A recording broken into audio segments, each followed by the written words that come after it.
Good morning. That was a bit too generous. So it's great to see you all here today at the 8th Value Investing Pioneer Summit.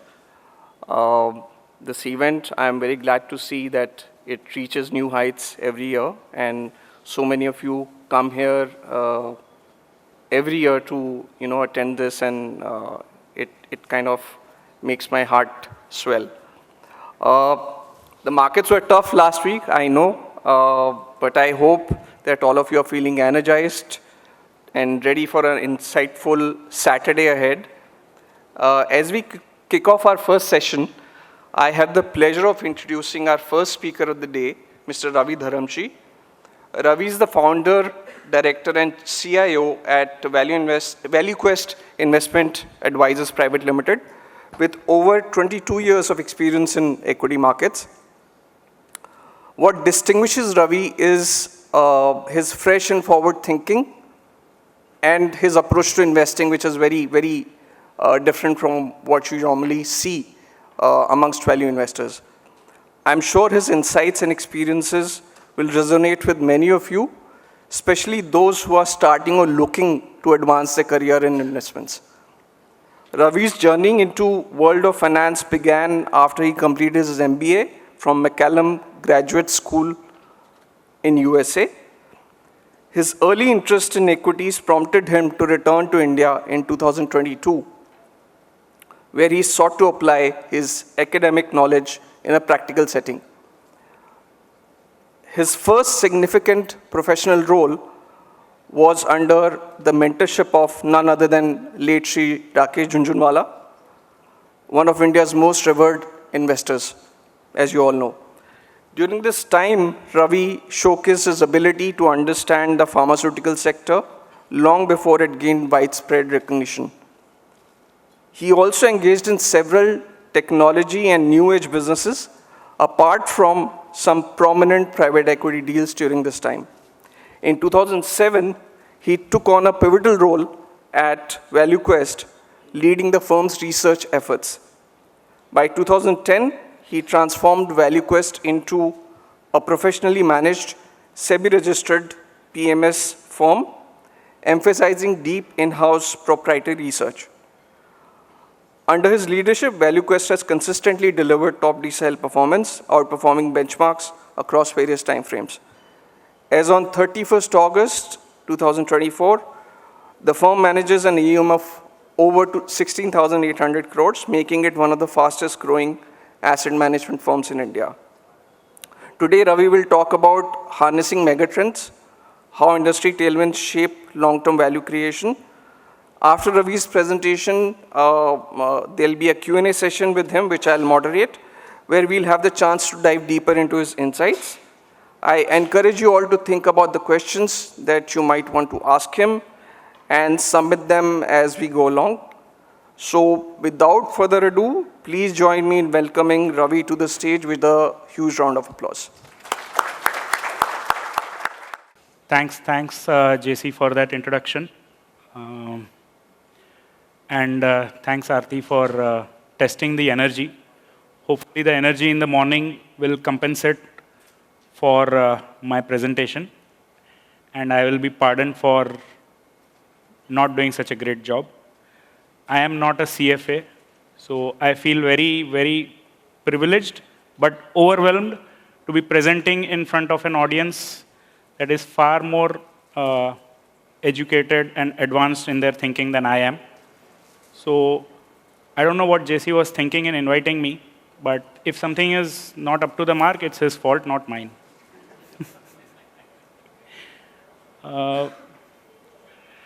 So before, when he invited me, I wasn't really sure what to present on, because I'll admit upfront, I haven't thought so deeply about the subject of value investing as some of the other august speakers over here, like Rajiv. I have learned a lot from him.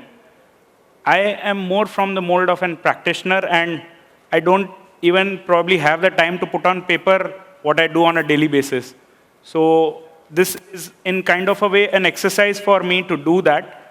So it is a reverse thing. It's not like I had a framework and everything, and then I started investing. It's just that the way my evolution of the career has been that I have been practicing first and then trying to put on paper what I'm trying to do. I come from, as JC mentioned, I worked with Rakesh ji. So over there, we probably challenged the rules far often, to be, of course, his rule number one was be optimist. To be an investor, you have to be an optimist. But there was also a rule which said, every rule has an exception. So what rule to ignore when is the wisdom that you have to attain in investments. So I will, one quick question for everyone, hopefully that will get the energy moving also. Who considers himself a value investor? I mean, this is a value investing summit. It would be a shame if you don't raise your hand. So you have to raise your hand. But I'm obviously trying to act a little cute here. And who considers himself a growth investor? Okay, no, one, two, few maybe. But let's settle this debate with the words of the Oracle of Omaha himself. I don't have the authority to be. You've often stated that value and growth are opposite sides of the same coin.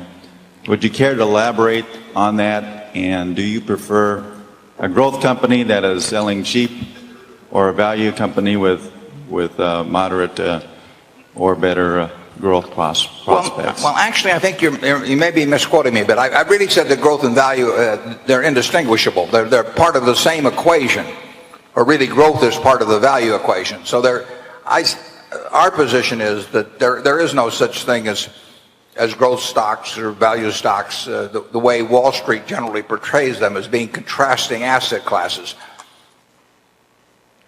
So I guess that settles the debate that growth and value are indistinguishable. But what else? One cannot value an asset without estimating its growth. Because of the way we have been wired, and of course, whether it is Warren or so many other pioneering investors, they have given us a set of rules and we take it on face value, and that's the word of God. The rule number one is don't lose money, and rule number two is don't forget rule number one. But we get so caught up in the literal translation of that we define our circle of competence very narrowly and do not dare to venture outside that at all. So again, I'm not trying to belittle at all what Warren has said. I think those are wise words of wisdom. But I have seen the other end of it as well in practice. So that really made me think, like, what I learned under Rakesh Jhunjhunwala was in some way the opposite. He said, make mistakes. It's okay to make mistakes. If we get into this mindset of never ever making a mistake, then you will never learn. But if you make mistakes, there are three things you have to do. Keep them affordable, not repeat them, and learn from them. Then it is worth it. So that is the school of thought from where I come. So the higher, faster, or longer the growth of a company is, more the value will be in future.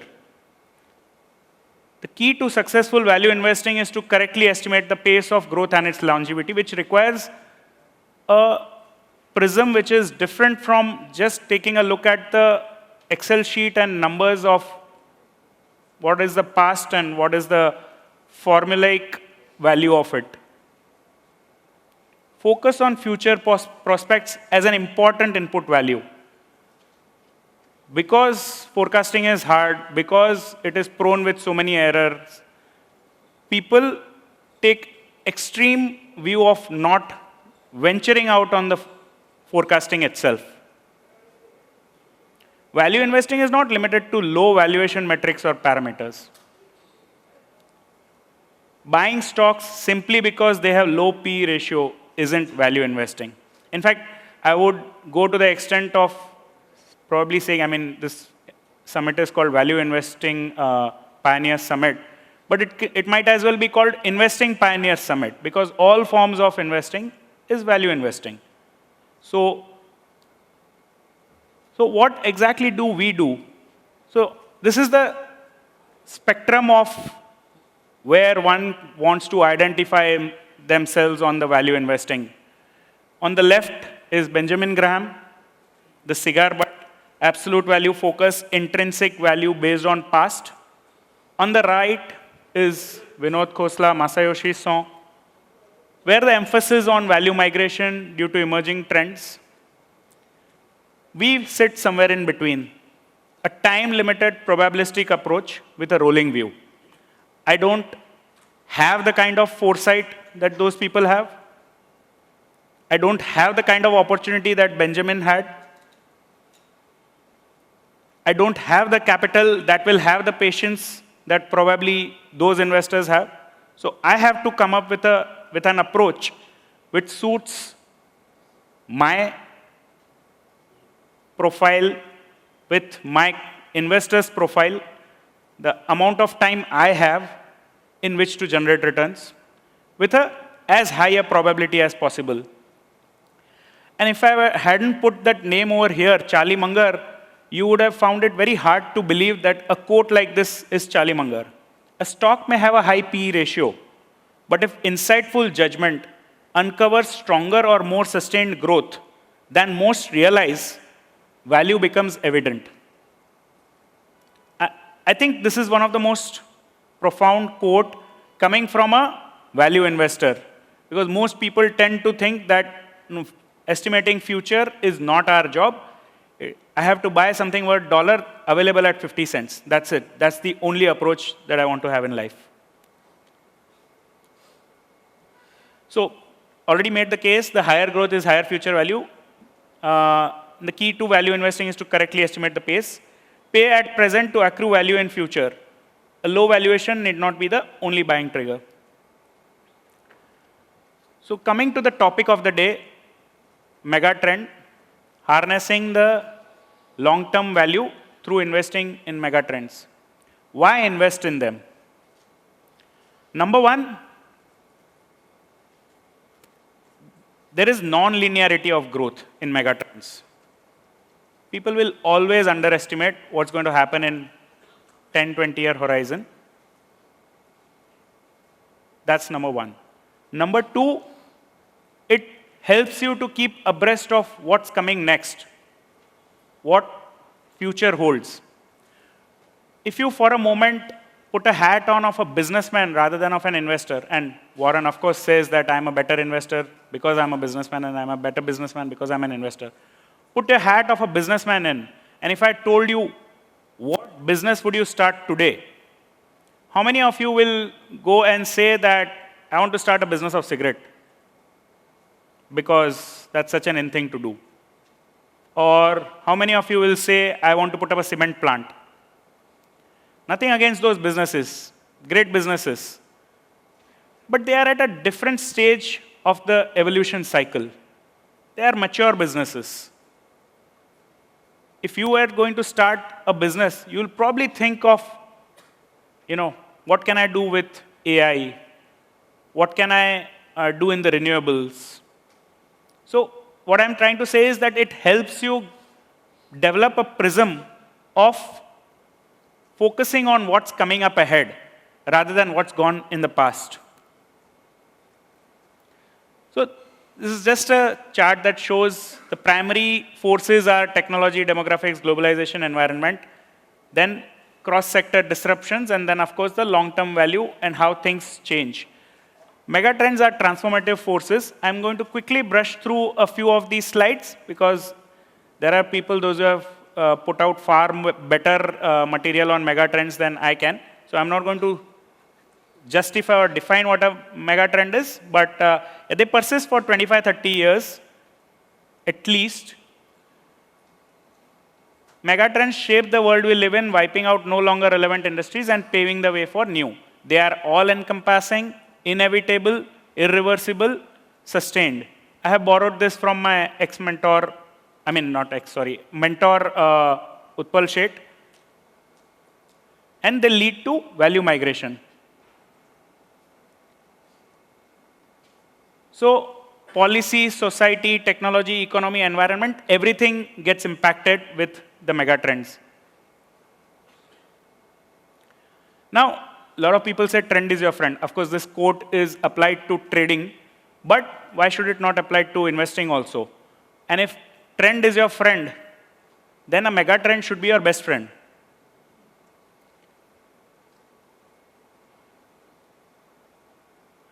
It renders old frameworks obsolete. It leads to non-linear change, market transition.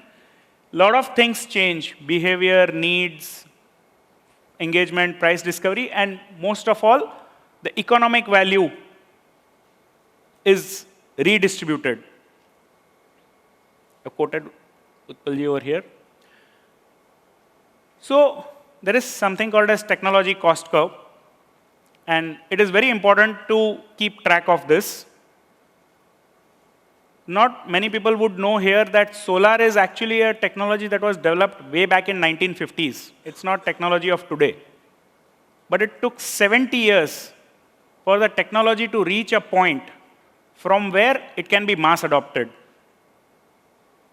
Why did that happen? Because the cost fell dramatically. In the last 10 years itself, we have seen a 95% drop. And we have seen a 90% drop on top of a 95% drop. But of course, in the larger scheme of things, it only goes to 96%. But the point is, there have been huge cost deflation, which has led to mass adoption of these technologies, whether it is the cost of mapping a DNA, wireless technology, generative AI, everything. There's a saying, an idea whose time has come cannot be stopped. But when do you know that the idea's time has come? And for that purpose, I would like to track the technological maturity and the cost curve. When they reach that inflection point where it becomes economically viable, in fact, even remunerative for the end customer to start using it, is when the mass adoption is inevitable.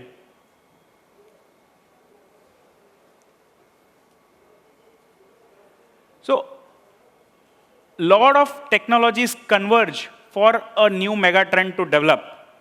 So, in the case of smartphone, it was the computing power, data storage, digital imaging, network capacity, touchscreen, lithium-ion batteries. If any of these technology was missing, then smartphone would not have had the kind of inflection point it had in 2007 when Apple launched its first iPhone. Just to give you some sense on how we tend to underappreciate the linearity of growth. 2007, the smartphone penetration in year one was 3%. Today, almost 81%. Any guess on how much was revenue of Amazon Web Services when it was launched in 2013? Year one was 3 billion. But what would it have been last year? $80 billion. So in a 10, 11-year time frame, a new business which never existed came and has $80 billion revenue and is the driver of one of the largest companies on the planet. That is the power of megatrend. How to identify megatrends? It's a laundry list, of course, but basically go and do your research, guys. Analyze industry reports, monitor technological advancements, watch regulatory and policy changes, track demographic and social trends, identify supply chain realignments, observe environmental and climate factors, and so on and so forth. These are the ways in which you keep collecting those dots until one day a picture emerges. And an artist knows that there is a picture at the end of the process. But when it is being made, it does not look pretty at all. But is this a repeatable exercise? Should one embark on something where you might just be a beneficiary of a particular trend? You didn't even realize, you bet on it, you made money. But can this become a style of investing? Or can it become a way that one should be looking at in the market? Is it about forecasting future? Is there a pattern? Is there a framework that we can use? These are the questions that we asked ourselves. And again, it's not very scientific, a lot of subjectivity, but this is what we have come up with in terms of how we map the megatrends. If you see on the left, there are drivers, the demographic shifts, evolving taste preferences, economic forces, geopolitics, technological development. This is a time horizon, 5 years, 7 to 10 years, and 10 plus years. A lot of technologies remain in that 10 plus year category for a long, long time until they move from the radar to the watch list to the investable. I'm sure, in 1950s or 60s, we would have had movies which talk about flying cars. At least Back to the Future was in 1980s. And we are still nowhere near that. Of course, we have aeroplanes, but we still don't have a flying car. So a lot of things remain there. It's not like every technology reaches an investable universe. The way we evaluate are on 3 parameters: economic maturity, technological certainty, and scalability. Just want to spend a minute on what is scalability. There is something called as an inherent learning curve of a technology. As you keep doing more and more of a particular activity, you get better and better at it. And in a very simple manner, that is what the learning rate is. In the last 10 years, China adopted solar and had huge deployment of solar. And that is what led to the prices crashing. And that is what led to the technology improving. From a 7-8% efficiency, the modules are now touching almost 25% efficiency. That is the kind of learning rate. So for us, the practical purpose, we look at only the technologies which are on the watch list and headed towards investable. Those are the inflection points that we are looking for to determine whether a public market or a private equity investor can hope to make some money with a reasonable amount of certainty.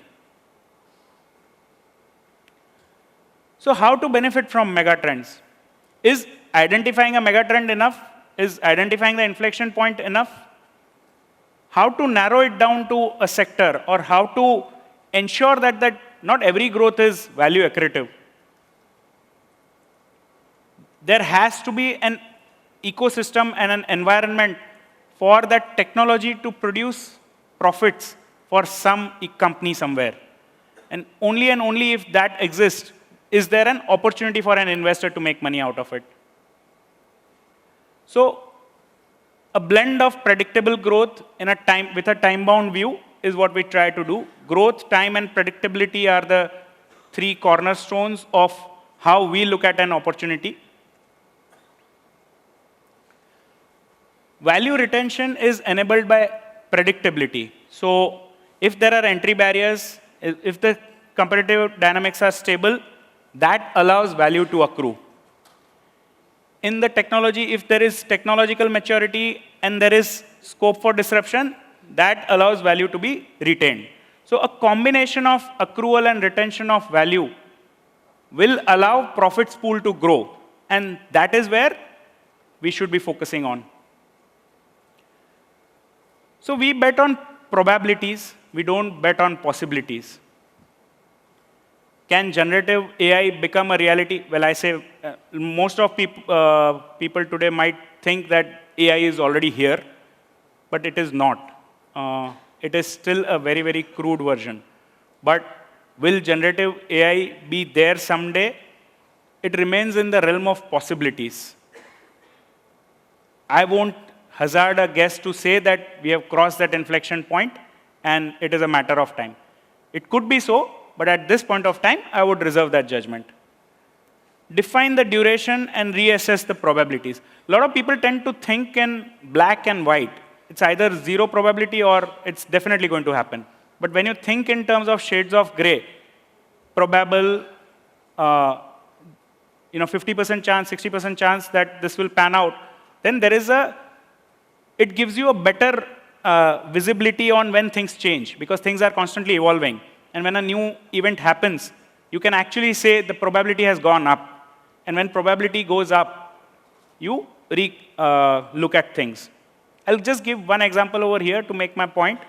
Let's say EV adoption. A lot of people feel that EV is a done deal and it will be adopted. I have my doubts on that, at least in India, if not elsewhere. I believe we are going through that valley of death, the chasm of death in EVs. Take away the government support subsidies, there is no unit economics. Battery technology has not yet matured. The costs have not yet reached that point where you can say that it will be mass adopted. The business models around it have not yet matured. So there is a lot of uncertainty on all the three things. For example, the financiers today are unwilling to finance an EV. Why? Because 70% of the cost of the car is battery. And if something goes wrong with the battery, there is no value to the car. And they don't know how to assign probabilities to that. And as you all know, insurance work on statistics and probabilities. So they need to be able to say what is the failure rate in the battery, and then they can price their product accordingly. But because that technological and economic maturity has not been reached, is why they are not financing it, and hence the mass adoption point has not yet been reached, and we should hold our horses. Megatrends is a prism to know where to fish. But that doesn't mean you just go ahead and spread your net wide everywhere. Look at value through the prism of growth. Avoid the valley of death. Identify the inflection points. So how do you improve the odds? By defining the duration. On the right hand, 10 plus years, there is a cornucopia of possibilities.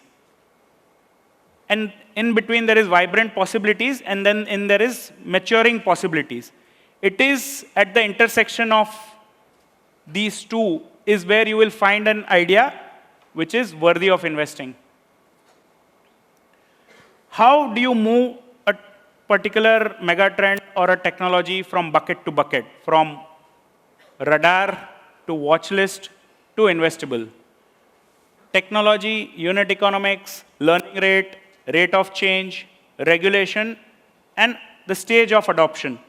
These are the parameters on which you judge where exactly are we in that particular technology.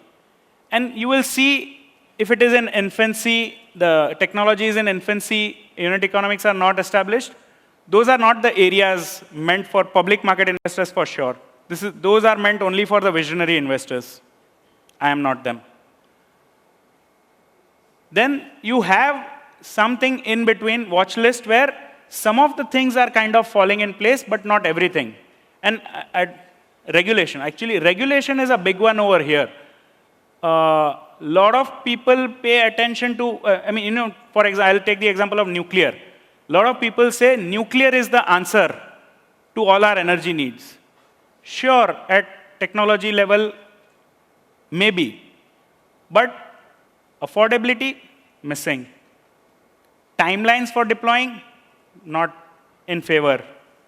Regulation, there is a strong backlash. There is something called as NIMBY, not in my backyard. Nobody is going to allow a nuclear plant to come up in their backyard, let alone a small modular version of a nuclear reactor going along with you everywhere. It's not going to happen, at least not yet. So it's not that the best product wins. It's the combination of best technology with best economics and acceptance.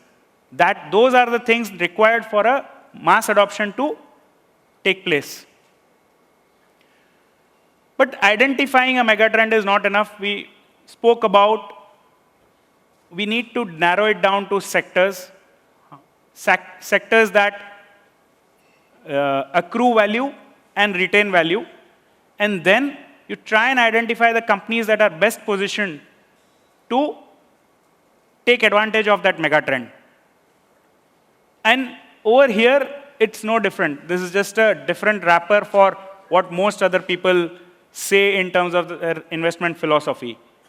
In terms of, you have to have a good business, good management, good valuation. That's all there is to investing. But this is the framework that we look at it through, which accommodates for some of the things which might be missing out in the simplistic investing formula. So it has to be an institutionalized organization with a good governance. When I say good governance, not necessarily a good corporate governance, but a governance structure in place where there is a board that is running the company and they are answerable. Strong balance sheet, cash flows. Company should have some competitive advantage, whether it is in terms of cost leadership, IP, brand, network, distribution. Company should have ability to adapt. Now, if you are going to be investing in a space which rapidly changes, you better have a management that can see ahead and adapt to those changes. That is a prerequisite. Ability to do controlled experiments, again, goes back to that failure is okay. Sustainability practices, there has to be a large opportunity, of course, and there has to be some demonstration of superior execution. This is the framework that we use to identify the companies. So to summarize it all, what I am saying is, first, multi-year mega trends, identify them based on technology inflection points, behavioral shifts, etc. Identify sectors and industries that retain value, accrue value, and identify leaders, challengers, and disruptors. Companies that can change scale dramatically in our investment horizon of 5 to 10 years. That ends the theoretical part of my presentation. I have 3 case studies, but I am going to quickly rush through it. I'll probably cover 1 or 2. How am I doing on time? 6 minutes? OK. So this case study 1, defense. There was, when Modi government 1.0 came to power, they started talking about Atmanirbhar and Make in India. The problem was real. We had, our coffers had run dry. Our readiness in terms of war was at its real low in 2013-14. China was growing and rapidly becoming a threat. So the need was real. But there were real constraints as well. As you can see, the bottom chart, which is army, that line is the pension. And that's the revenue expenditure, and that's the capital expenditure. You can see that army just doesn't have the ability to do capital expenditure. There are shortfalls, and even if the money is allocated, they are not able to spend. Local manufacturing ecosystem was just not developed. There was conundrum in terms of tackling obsolescence or reduce import dependence. What is more important, that we defend ourselves against a war or that we build our local manufacturing ecosystem? But then a trigger appeared in 2020. We announced defense acquisition policy. We moved away from the offset policy towards DAP, where we essentially prioritized how we should go about acquiring the needs of our equipment. And not only that, but we followed it up with import bans. And those were the key triggers which led to the birth of the domestic defense manufacturing industry. But those companies existed and were very cheap. Since donkey's years, these companies have been around and they have been very cheap or not listed. Some of them were not listed, but the listed ones were very, very cheap always. So what suddenly changed? It's that DAP and import ban is what changed. this is the hierarchy of how a defense company places orders. There's a weapon complex system, which is like a DRDO, Ministry of Defense. They are the ones who place the order with the lead system integrators who pass it on to the system integrator, to sub-assembly guys, and then to the component. So this is the slide that summarizes the problems identified with defense at that point of time was it was a totally B2G sector, lumpy in nature, then raw material price volatility, corruption, name it, everything was there. The trigger appeared, it improved business visibility, payment cycles improved, and domestic equipment manufacturing became inevitable. We identified sectors and subsectors. One more reason besides the fact that Army couldn't spend money is that our gap with China was highest in, much higher in Navy and Air Force. So that's where we needed to spend our money. The trend continues, but of course, we have exited. And I will come to why. Case study 2, aerospace. It's the dislocation of supply chains and China plus one, of course. Air travel has picked up globally post-COVID. So basically, aerospace sector worldwide in the OEM is dominated by two guys, Airbus and Boeing. And one of them is facing a challenge since few years, as all of you know. But the traffic growth has been tremendous. It has been, it was growing prior to that, but COVID is the inflection point which has changed the trajectory for good. Airlines are simplifying feats. Earlier, they used to have one particular model would have multiple engines. But now they are coming with the number of models are reducing, and the number of, the engine is one custom engine for one aircraft. So that is kind of consolidating the profit pools. Implications are reducing legacy fleets, reducing legacy engines, and increasing homogenization. Supply chain and quality shortfalls are there. Again, I'm just brushing through it quickly, but this is going to lead to the birth of MRO sector in India. MRO sector has been a promising sector for many years and has never achieved anything. There were some political reasons for that as well, but let's focus on what has changed. India has become a 1,500 plane market. Even today, besides the regular maintenance, for high-level maintenance, aircrafts go to Singapore or Dubai to get maintained. That is just not an economically viable thing. And now our market is large enough for us to service them locally. So the Make in India is a mega trend. India as a global aerospace hub is the evolving trend. The trigger has appeared in 23, aviation supply chain issues, increasing demand, developed skill base.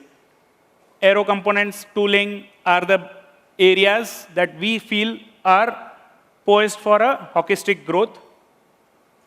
And greater involvement of India in aviation worldwide is going to happen.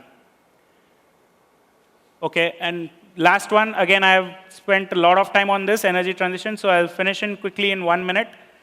Energy transition is not new, but this will be the fastest pace of energy transition in a very short time frame. We'll go from fossil fuels, renewables will go from being less than 5% to 70% in a 30-year time frame. And this is the first time that we are moving away from natural resources towards manufactured goods.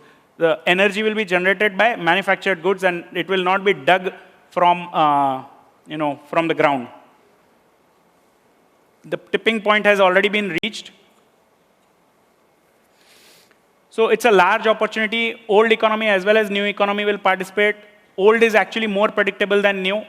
Equipment suppliers from the old economy will benefit. It's a predictable high entry barriers and operating leverage. Over here, the sub-sectors that we have identified are power transmission and renewables. EVs, as I mentioned earlier, is a crossover here. Buses is probably the only opportunity in EV. But over there also, I have my doubts on the state's ability to pay. Hence, they are linking it to the revenue collection, and that is always a challenge. Global realignment of supply chain. I'm just putting it here. World wants to diversify away from China, China wants to diversify away from manufacturing, India wants to diversify away from agriculture. Confluence of megatrends can lead to Lollapalooza effect. China plus one, Make in India and energy transition is giving birth to Indian solar equipment suppliers. And the scale of change over here is going to be dramatic. Playbook, identify maximum delta, focus on value accrual and retention, focus on predictability, and focus on shovel sellers over gold miners. I still have 2 slides. What are the risks? Wrong forecast, growth but no value accretion, valuations matter. Still, buying at any valuation is not an answer. And can you handle the volatility? So these are the pitfalls usually in forecasting. We slick narratives. I mean, nothing against having an aspirational goal, but 2047 Viksit Bharat is an aspirational goal. It doesn't help me in my investing. Long-term views you tend to get into fantasy mode. You have to be focused on what is possible and in a time horizon. Sorry, I'm just brushing through this, how to improve the odds. Avoid the valley of death. How to value. This is just 1 minute I'll spend on this. People have a lot of challenge in valuing companies that are in these industries that are witnessing S-curve kind of adoption. There is non-linear growth pattern, heavy reinvestment and sometimes even negative earnings, delayed profitability, underestimated future earnings, disruptive nature of S-curve adoption. This makes it very difficult to look at these companies through the prism of the old interpretation of value investing. And when do you exit? Have a time rolling view of the opportunity. Why we exited defense? Because it's impossible for me to justify a doubler in next 3, 4, 5 years. Valuations still matter. Popularity as a marker. When thematic funds get launched, that's a marker. New valuation metrics emerge to justify, like it happened in 2000s with eyeballs. So this is the last summary slide. Hopefully, use megatrends to identify theme, deep sectoral analysis, bottom-up fundamental. These are the places where we have invested. Yeah, with that, I'll just end this presentation. Sorry. This is again a summarization of our approach only. Thank you so much. But, first question I have to ask is, I'm sure in every interview that is get asked as the first question, working with Rakesh ji, how was the experience? What kind of lessons you've learned? If you can summarize in brief. So there are 2 parts to it. My experience was fantastic because he was a tough boss. And honestly, for an individual to grow for an individual to grow, I think it is important to have a tough boss. Do not take mediocrity as an acceptable output. And that kept me on my toes. Not to say that I am very good at what I do, but it definitely made me better than what I was. Another thing, of course, I have learned is there is a difference between, as Yogi Berra says, in theory, what is right, in practice, it might be different. I forget the exact quote. But essentially, I have found practice to be very different than what I have learned in theory or by reading books. There is a lot of knowledge in the books, and one should read them. But one should read them with the point of view of maybe questioning, challenging, and forming your own opinion about how things work in the real life. Some of the lessons that I've learned from him is, number 1, you have to be an optimist to be an investor, which is why most of the time you will find me talking positively about markets. Not to say a correction is not possible. Again, I'm not talking about today's market, but having an overly, obsessive worry about the correction will make you defocus from looking for opportunities that are developing. So, yeah, market exists to give you a valuation, a price. You don't agree with it, don't invest. But don't say markets have gone bonkers, this, that, because you are yourself creating that bias in your mind, and you are becoming less optimistic on the future. So market apni jagah hai, but we have to stay optimistic and look for opportunities. And one learning I already mentioned during my presentation, that you have to have the courage to make mistakes, but do those three things: keep them affordable, learn from them, and do not repeat them. Okay. Maybe just if you can touch upon what are some of the mistakes you made in your career, which you still remember, and maybe the lessons learned. Oh, many. Of course, I'm sure every investor has mistake. So by definition, investing is a probabilistic exercise. And when you say probabilistic exercise, nobody is going to be 100% right. And if you are right 60%, you are a great investor. So you are obviously going to be wrong 40% of the time. Now, there have been some, 2018-19 was a tough period. And I would attribute some of that to the external environment, my ability to not read that external environment, and 3, what I was doing as an investor at that point of time. The external environment became tough because the revival in the economy kept getting pushed back, and with the NBFC crisis breaking out, it got further delayed. The long-term capital gains got introduced. SEBI came out with a hard-jacketed definition of what large cap, mid cap, small cap is, which led to arbitrary selling in the mid and small cap. That was the external environment. On the internal thing, what we used to do at that point of time, which I feel was wrong, is number one, we used to bet a lot on turnarounds. And especially, bad balance sheets are very difficult to turn around. Number 2, we used to bet on companies where the outcome could be 1 or 0. If the regulation comes in your favor, you'll make a lot of money. If it doesn't, you'll fall off the cliff. So don't bet on such. Have companies where there are multiple engines of growth, and one particular failure does not set the company back. Then we used to bet on the relatively cheaper player in the industry. Number 7 player, because it's far, the leaders always are valued much higher than the, over here I'm using the shorthand of PE multiple as a valuation. So optically at that point of time, it felt those are higher valued.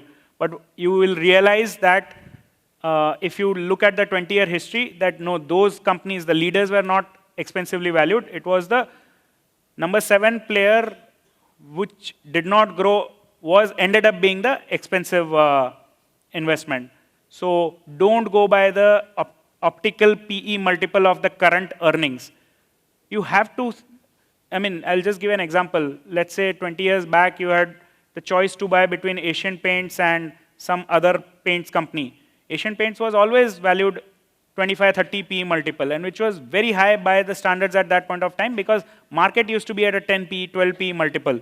So Asian Paints always felt expensive. But 20 years down the line, it was a mistake to have not bought Asian Paints, and it was more expensive to have bought anything else but Asian Paints. So that has been a learning that I have had along the way.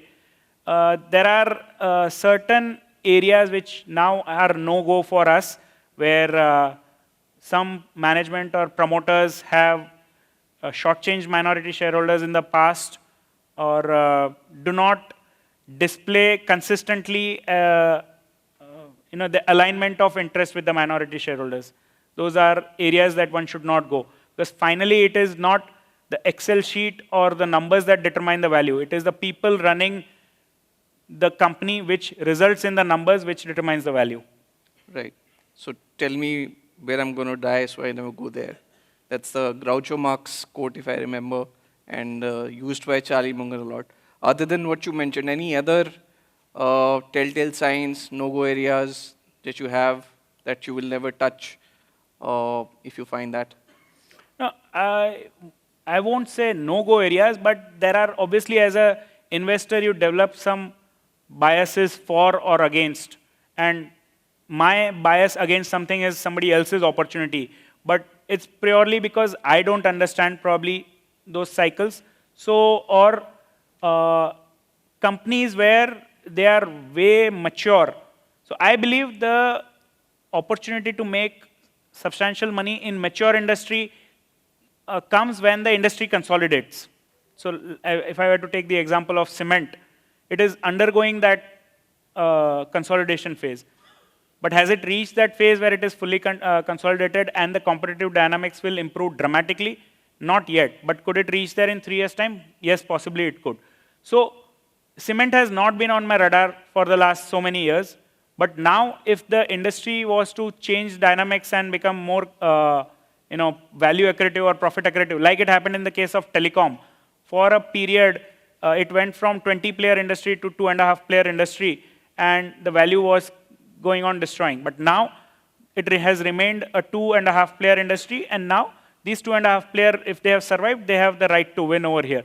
So, if you're investing in the stage where there is exponential growth, it requires a different kind of a mindset. If you're investing in a stage of an industry where it is already very mature, and but that value accretion will come through the consolidation in the number of players, that requires a slightly different mindset. So I am just cognizant of it. It's not a no-go area for me, but I have a little discomfort over there.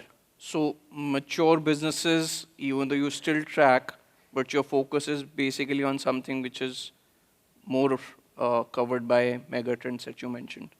So ideally, I would like to not be that way. I would like to focus on where the profit pool expansion is going to happen the most. And I want to be invested there. And if it is in a mature business, so be it. But it is difficult. If you get set in your ways in identifying megatrends, then it is very difficult to find companies that are in their second and third innings and are going to create value. Right. So your style is more top-down, less bottom-up. You include bottom-up later.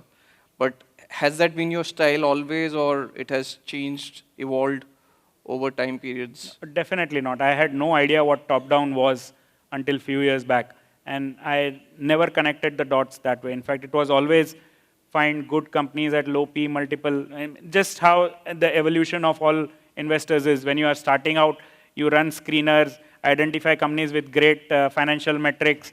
Then you try and understand what the business is.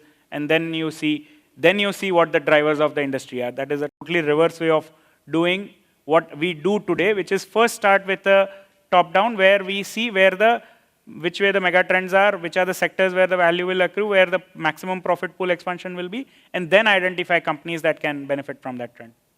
They say that you look for a pond and you look for a large fish in a pond. So in a way, you're looking at a pond which is going to grow in future. Is that a correct way of putting it? So I would add one more nuance to it. See, what are we trying to do as an investor? What we are trying to do is improve the odds of our winning. Because this is the only game where you can improve. If you go to a casino, your odds are fixed and the house always wins. So there is no way for you to improve your odds. But in the business of investing, you can improve your odds. And if you can improve your odds, then I think the first thing is to identify a pond, then to identify within that pond where to fish, and then catch the biggest fish. I guess that is how I would think in terms of how to invest. Sure. Buffett is famously known to favor companies that don't change over time. And these are businesses typically where earnings are predictable, there is consistent demand. But your style is that you're trying to identify where there is going to be a big change. How do you deal with the uncertainty? Because most of the value investors, traditional value investors, they look for areas where there is least uncertainty. But the way you are approaching these new mega trends, obviously the uncertainty is the highest. So first of all, Warren did buy Apple, by the way. Right. So he did change his view on the investing in companies that undergo change. However, you have to put yourself in Warren's shoes. You have $1 trillion, you're sitting on $250 billion, you want to take 20 bets. Where are you going to find those bets? You want to take those large bets, you are obviously going to find in mature industries. And he is going to play the second innings of a particular industry. I don't have that problem. My capital is quite limited. So I can afford looking for profit pools where the rate of growth are going to be significant. But coming to your point on dealing with uncertainty and change, So what I have realized is that, see, we don't have to be exactly right in what is going to happen. Even if you are approximately right, there is a lot of money to be made. In this case where you identify an S-curve, you identify a megatrend, more often than not, you will be wrong on the side of underestimating the kind of growth that is going to come. So it's a good way to be wrong. In your base case, in your very, very conservative view, if something is going to change dramatically and going to lead to wealth creation, then let the best case play out. We don't have to bother about predicting that. Right. And you also said that you bet on probability, not possibility. That means you will have to diversify because you don't know how it actually will pan out or which of your bets will actually be the biggest winner. So how do you go about risk management when you are creating that portfolio and position sizing? And do you weigh more while sizing your position the probability of winning or the potential for, or a mix of both? No, so it's a combination of potential, probability, as well as of the size of the company. I mean, I cannot bet a house on a very small company, right? So, and diversification, absolutely. We say we are concentrated portfolio investors, but I think whether it is Warren or Charlie, he says 3 is a good number of diversification. Obviously, we are not from that camp. We cannot have only 3 companies in our portfolio. We have 10, 12, 15 companies. And I think that is a good number of diversification that suits my personality. Again, there is no right or wrong over here. An investor has to understand. But what is the level of diversification that does not bother him? Because if you are going to be wrong 40% of the time, then in a 15-stock portfolio, you will have 5, 6 bets going wrong. And that, what we have is a correcting mechanism that admit you are wrong early and churn out of it. So don't compound that mistake by staying invested for a long period of time. So for us, the idea is 15 is a good number. For somebody else, it might be a 30-stock portfolio for all you know. Okay, great. And you talked about your scale framework for identifying the winning companies. How does that work practically, this framework, during your investment process? Because each of these parameters you mentioned, scalability, competitiveness, ability to adapt, I'm just repeating them, long runway and superior execution. These are all very tough to assess and a lot of subjectivity is involved. Absolutely, no, there is a lot of subjectivity involved. But we are also not trying to grade them on a scale of 0 to 10 and give them marks 9.5 or 8.5. What we are trying to do is, does it have the acceptable level of governance? Does it have the acceptable level of unit economics? Is it part of a industry that is going an S-curve adoption? Those are the kind of things. And there are ways in which you can assess that without being very precise about it. So, but it is a judgment call at the end of the day, and with time and experience, you improve on that. So, and there are tons of books out there that help you develop your own framework of investing. This is just something that we have developed. Not the only thing out there. There are many other frameworks out there. And how often does it happen that you form a view and then something happens and you have to change it, and maybe because of some event or adverse development, and how do you reassess and come to changing your mind? I would say there has been an evolution over here as well. We used to think buy and hold as a strategy, but over a period of time we have realized it's buy and keep rebuilding your conviction. It is not that you buy and forget. As long as the economics are in favor, as long as the tailwinds remain strong, as long as the management is not making any mistake which can be fatal, understand what is an acceptable mistake, understand what constitutes a corporate governance issue and what constitutes probably symptom of the industry practice.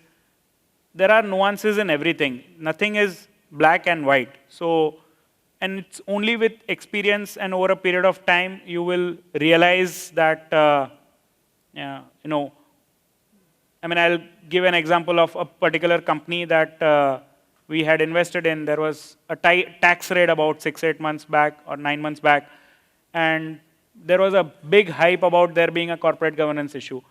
And with our whatever work we had done, what we realized is that is an industry phenomena, not a player-specific thing. Second, if it was true, the company was actually understating profits and not overstating profits. And third, the quantum of it, the quantification of it was too small, while the reaction of the market in connection to that was totally, totally bizarre. So once you go through that kind of an exercise is when you are able to take a call in the face of a falling market, that market is overdoing it, and one should be, one has to stand its own ground. Right. So you are obviously a proponent of megatrends, but how much of your portfolio is actually based only on megatrends? And do you look at, I mean, are mature businesses, second, third innings, are they also part of your portfolio, or how much in case they are? Now it's a way of life. There might be more than one theme represented. There are always 3-4 themes represented. But if I have invested in something, I want to know what are the top-down drivers that are driving that business. So I will not invest on it just based on take a look at the balance sheet, P&L, and invest. Even if I have invested, let's say a good company comes across my way and I invest, but I want to know what is the top-down view. Once you do that work, then you will have those markers in your head that will tell you now things are changing for the worse. And that is when, that will help you in your next leg of decision, which is how long to continue holding and when to sell. So not doing that top-down work is not an option anymore. And also, this is my assessment that most of these mega trends in new sectors, whether it is energy transition or defense, a lot of investors, because the developments are new and they have happened recently, not everybody would have done their work, and that becomes your edge. Is that absolutely, correct? absolutely. I think shortening that learning curve as quick as you can, and that can happen only if you have been tracking it for a few years already. Like, for example, way back in 2014, chemicals was not an industry very widely tracked by sell-side analysts. Anything which is where there are no volumes or brokers can't make brokerage will not be under the coverage of the brokers, and that is where your opportunity lies. But of course, the basic parameters have to be met in terms of profitability, in terms of return ratios and everything. And then when a trigger appears, the mind is prepared to say that same thing happened in defense, that these companies were cheap. Now the trigger has appeared. Now they won't remain cheap anymore. So that understanding comes only if you have tracked the sector for a period of time and you've understood what the problem areas are and have understood what are the triggers that should change your view on that particular sector. So just taking the example of defense, so you've already done your work. There is, say, 80% conviction. The trigger happens. The entire source of conviction earlier was only from valuations. And I have tweeted about this in the past, but I don't make valuation my only source of conviction. In fact, rarely it is the starting point as well. If you understand what the trigger is, and then you go back and see, of course, the valuations are just throwaway, 7-8% kind of dividend yield, then it makes all the sense. And if you see, the profits would have expanded 3-4x in the last 4 years, but the market caps have gone 30x, because the starting point of valuations was very low. So your returns depend on your entry point, but whether to buy or no is not something that is dependent only on the valuations. Right.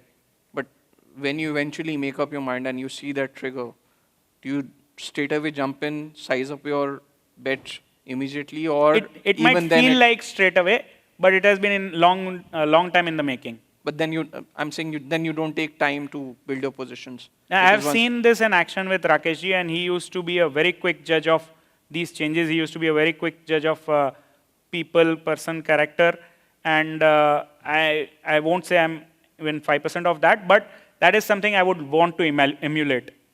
So do your work in advance and not when the Yeah. event happens, and be ready. Sometimes, I mean, not always you will be prepared, and sometimes you will miss out.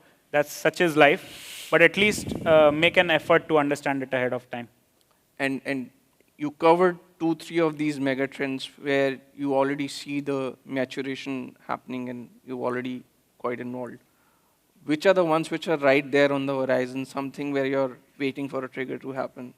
So from the two, but I like mention a subsector. For example, in defense, in the listed space, we feel it's kind of factoring in all the future and all that, which is fine. I am in agreement with that, that the public market view of defense is negative and thematic funds have been launched. But this is only the birth of PSU defense sector. The private sector defense sector in India will be born now. As I mentioned in that hierarchy, the lead in system integrator like BEL, HAL, Mazgaon Dock have gotten their orders. They are going to pass it on to subsystems guy who are going to pass it on to the component guys. And these companies are going to are already getting orders. They don't have the capital to grow. Unfortunately, they don't exist so much in the listed space. They are more in the unlisted space. So that's one example. So we are not bearish on defense as a theme. We are bearish on listed company from the perspective of next 3-4 years from earning returns perspective. Otherwise, the defense as an opportunity still continue to keep rolling out. Second one, which I spoke about, was the aerospace tooling. I think that is completely new. It's a very niche industry, and we don't know what kind of profit pools will emerge, and there are not too many companies in the listed space again over there. But this aircraft maintenance and repair is going to be a big thing in the next 10 years in India, and a lot of companies in the private space will emerge who have the capability to cater to this opportunity. Okay, that's a good note to end. Maybe the next session we can do on all these new megatrends that you're identifying. Sure. Thank you, Ravi. This was a very insightful session. Thank you so much for doing this. Thank you so much. Pleasure.